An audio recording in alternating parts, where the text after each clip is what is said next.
Bicuspid aortic valves really for the fellows, particularly the new fellows, is the most common adult congenital abnormality. It's really about 1.3% of the population, but it'll range from between 1 and 3% of the adult population.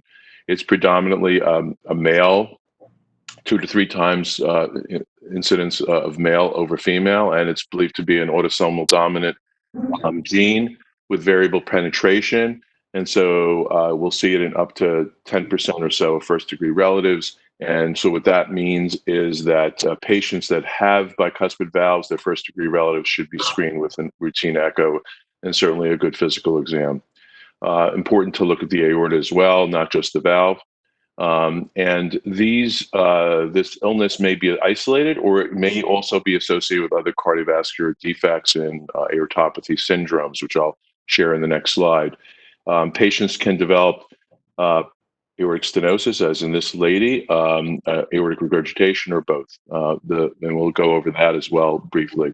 There's a risk of infective endocarditis, and again, as we discussed, it may involve and often involves the aortic root. Go ahead to the next slide. So these are some of the conditions that are associated with a bicuspid valve. So patients with Koren syndrome, supravalvular aortic stenosis, subvalvular aortic stenosis, you should always look at these patients. And the list is below of patients that have associated with their illness a bicuspid valve. Next slide. So really the basic anatomy involves an unequal cusp size, a raphe, and smooth cusp margins. There's really a wide spectrum, and I'll show some pictures of different orientations. And the leaflet orientation is really important in that it may affect the valve function, with important to keep in mind with the lesser common, which is the right and non-coronary cusp fusion associated with more valve dysfunction and more aortic regurgitation. And the leaf orientation may often predict patterns of aortopathy, and because of the way the leaflets are oriented, regional aortic wall stress. And really, over time, you'll see this turbulence that plays an increased role in aortic root the valve degeneration, but also the aortic root enlargement. Next slide. I think what we should keep in mind is that we'll see these patients commonly. We'll see them present as this lady in her 4th decade, but up to typically the 6th decade. I've seen patients present later in life, either in their 8th and 9th decades, with what appears to be a bicuspid valve or partial bicuspid valve. But what we see more commonly is aortic stenosis in 80% of the patients as the dominant finding, and obviously in this young lady. The aortic regurgitation patients is often present, and it's often a mixed picture, but 10% of the patients will present with primarily aortic insufficiency, and they tend to present earlier in the course, meaning early in their lifespan. The aortic dilatation may affect the aortic sinus, the root, ascending aorta, and really what we see is the aorta is typically largest in the mid-ascending aorta and often missed on a routine echo. That's important. And the prevalence of the aortic root enlargement is really a large number of patients and depends on the definition used. My experience has been that radiologists typically call aneurysms fairly commonly with aortas of 4.1, 4 centimeters in diameter. It's a lot of alarm that goes on in the community when patients are getting routine CT scans for lung disease, et cetera. Just some of the things to keep in mind when you're seeing these patients that are not ready for surgery yet is that patients that have bicuspid valves with hypertension and aortic insufficiency, we try to avoid lowering the diastolic blood pressures. And this is particularly important because coronary blood flow is a diastolic phenomenon, and we'd like to avoid reducing coronary reperfusion. So some people would think that you avoid beta blockers because it may increase aortic insufficiency and prolong the diastolic filling period. But we try to use ACE inhibitors, ARBs, amlodipine in those group of patients. In patients that have aortic stenosis, it's typical not just bicuspid, but even tri-leaflet or senile aortic stenosis. We'll use beta blockers, particularly in patients with hypertension, and try to avoid medications that will lower their afterload, and avoid preload. So particularly in summer months, no diuretics in these patients that have severe AS, and you reduce their preload as they depend on their preload for their stroke volume and cardiac output. There is no proven medication that reduces the risk of aortic dissection and rupture. There's a lot of theoretical. Beta blockers make the most sense in that they reduce DPDT, but there's been no evidence that in patients that have aortic root dilatation from bicuspid valve that giving them a medication will reduce their risk of requiring surgery. Next slide. So the three types of aortic aortopathies that we see is type 1, 2, and 3.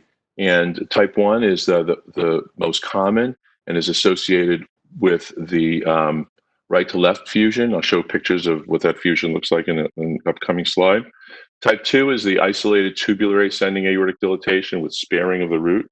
And that's less common. And again, it's seen more with the right and non-coronary cusp fusion. And those are patients, again, who present more commonly with aortic insufficiency. And then the type 3 or isolated root dilatation with normal tubular ascending aorta is pretty rare. It's only associated with 10% of patients, and patients are fairly young when they present to the hospital or to present to the office. This is just a schematic of what that would look like. With on the left, you'll see the left coronary cusp and the right coronary cusp fused, and that's clearly the most common. And as Brett said earlier, using the short axis view on the bottom, obviously that's a normal trileaflet valve, and that's in a classic sense that would be the best best view to look at directly on right on at the valve. The middle one would be the lesser common, which is fusion. One here, man, that you see of the left and right cusps, and then type 3 is the left coronary cusp and non-coronary cusp. Now, just keep in mind that what we do see is a heterogeneous group of patients, and that you may see partial appearances like this. It may not be pure, as you see in the middle row, which is pure bicuspid. There are often patients that have partial fusion. So you'll see what appears to be a small line of a residual leaflet that's not fully formed. And next slide. This is just as Doug was mentioning, there's a lot of aortopathies, and I'm certainly not an expert in this, but a lot of genetics, gene locus that have been identified. If you look in the middle, the gene locus for Marfan's, which is right in the middle, right under the less than 5 or equal to 5, the FBN1 for Marfan's, and COL3A1 for Ehlers-Danlos syndrome, and Loewy-Dietz is on the left. So there's definitely aortopathies not associated with aortic valve disease that we need to keep in mind. In my office, I've seen several patients in the last year who present with aortopathies in the absence of aortic valve disease. I don't know if it's more common or just because we're seeing more patients getting routine CAT scans for other illnesses. It's important to keep in mind that some of these people do have genetic abnormality. Many of these dilated aortic roots may be, weightlifters or people that are spending their life in the gym. I had a guy this week who has no apparent genetic abnormality, but literally spent his entire life in a gym lifting heavy weights, and his aortic root is 4.9 centimeters in diameter. So, there's clearly genetics, but then take a good history, listen to the patient, try to find out if they have a history of hypertension, uncontrolled hypertension, and if you suspect that they have a genetic abnormality, you can certainly send them for genetic testing. Go to the next slide.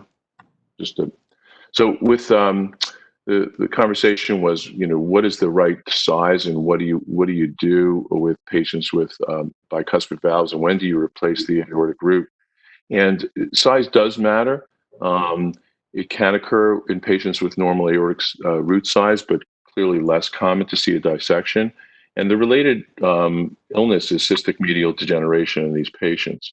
And what's most important is that these patients are truly imaged. When I say truly imaged, using not just a standard echo, TEE or CT scan, which is really probably the best way to measure and follow these patients. So with the technology that we have today, it's pretty easy to follow these patients on an interval basis. Next slide. The general guidelines that are used are the following. If patients have a family history of dissection, a history of known coarctation or dilatation that's progressive, or when if their aortic root is greater than 5 centimeters, that's a 2C indication. I'll go over what that means, a 2C indication in a minute. It's not a clear, it's really a guideline. In patients with bicuspid valves that where the root is greater than 5.5, that's clear 1B indication. There's no question that those patients should have their root repaired. Patients that are undergoing aortic valve surgery, as this lady is with a root of 4.2 as she had. Now, people talk about dimension based on her body surface area or her height. But in general, if the root is greater than 4.5 and they're going through surgery, it's fairly accepted that those patients should have their root repaired. The real question is the patients less than 4.5. So are those patients deemed appropriate to have their root repaired or replaced during valve surgery? Now, I know our surgeons generally feel that if the root is less than 4.5, they do not replace the root. But those patients, if they don't have their root replaced, should really continue to have surveillance. Now, this is going to become a more important phenomenon as more bicuspid patients undergo TAVR, and the root continues to be an issue as they do have an aortopathy, and it's not something that goes away with this surgery. Go to the next slide. So just to review, what is a 2C indication? A 2C indication is basically a weak recommendation that needs to have clinical balance, and that is based on observational studies and based on judgment. That's not very reassuring, but those are our guidelines. Go to the next slide. So just to show you that there's stages in aortic stenosis. This lady didn't have an echo for 5 years, and she presented with syncope and has very severe critical aortic stenosis. And just for the fellows, if patients have the patients that we're often dealing with is the asymptomatic severe aortic stenosis and what to do about them. And if you look in the pink, I don't know if you can see that slide, see it well, but in the pink of the slide, those are the patients that are really to me and clinically hard to manage in terms of what to tell patients. But we do look at criteria, and sometimes in patients that have preserved LV systolic function and severe aortic stenosis based on echo criteria, exercise testing is reasonable to confirm whether this valve needs to be replaced. And what you really look for is a blood pressure drop in those patients. Not only symptoms, but really a blood pressure drop. Stressing patients with critical aortic stenosis is not something we should do routinely. It should be done with experienced hands with careful observation and a minute-to-minute blood pressure follow-up. But if those patients that are asymptomatic have that blood pressure drop, you should consider an operation on those patients.